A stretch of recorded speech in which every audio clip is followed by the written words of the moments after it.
Assalamu alaikum ya talib, bienvenue à toi cher étudiant, chère étudiante pour cette nouvelle explication de vers de poésie. Aujourd'hui le poète nous dit Da'il hasoud wa ma yalqahu min kamadin yakfika minhu lahibun naru fi kabidih in lumta dha hasadin farrajta kurbatahu wa in sakatta faqad azabtahu biyadihi. Très bien. Alors, on va tout d'abord commencer avec l'explication des termes difficiles. Alors, vous avez le terme tout d'abord de kamed, ensuite le terme de lahib et kabid. Ensuite, le verbe la mayalumu et ensuite la structure farraja kurbatan. Farraja kurbatan. Très bien. Commençons tout d'abord avec le terme de kamed qui renvoie à la tristesse. Également, le changement de la couleur du visage, la lividité.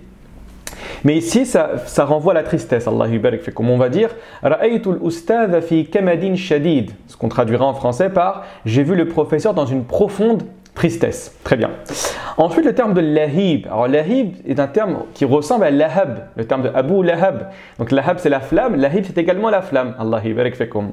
Donc, on va dire atfa al-ghulamu hadha al-lahib, à savoir le jeune a éteint la flamme. Ensuite, vous avez le terme de l'kabid. Alors, le kabid fait référence au foie. Allah yubarik fikum, il fait référence au foie.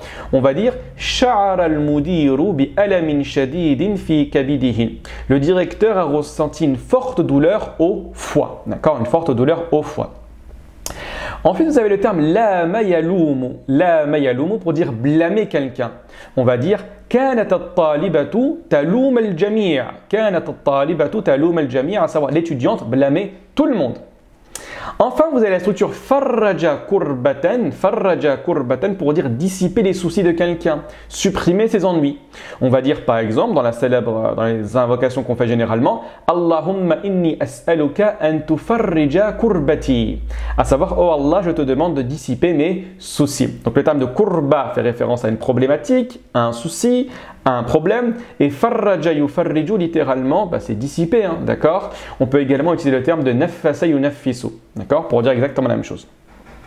Au niveau de la traduction, alors da'il hasoud wa ma yalqahu min kamadin, délaisse l'envieux et ce qu'il rencontre comme tristesse. Yakfika minhu lahibun nari fi kabidih, il te suffit de voir ce dernier se consumer, d'accord.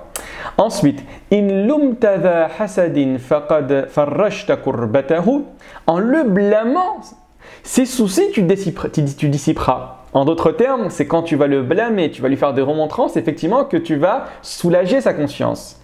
Wa in sakatta faqad azabtahu biyadihi. Ah, c'est plus la même chose. Par contre, et en te taisant, de ses propres mains, tu le puniras. Voilà, nous sommes arrivés à la fin de l'explication de ce vers de poésie en espérant qu'il vous ait plu. Barakallahu fikum, wassalamu alaikum wa rahmatullahi wa barakatuh.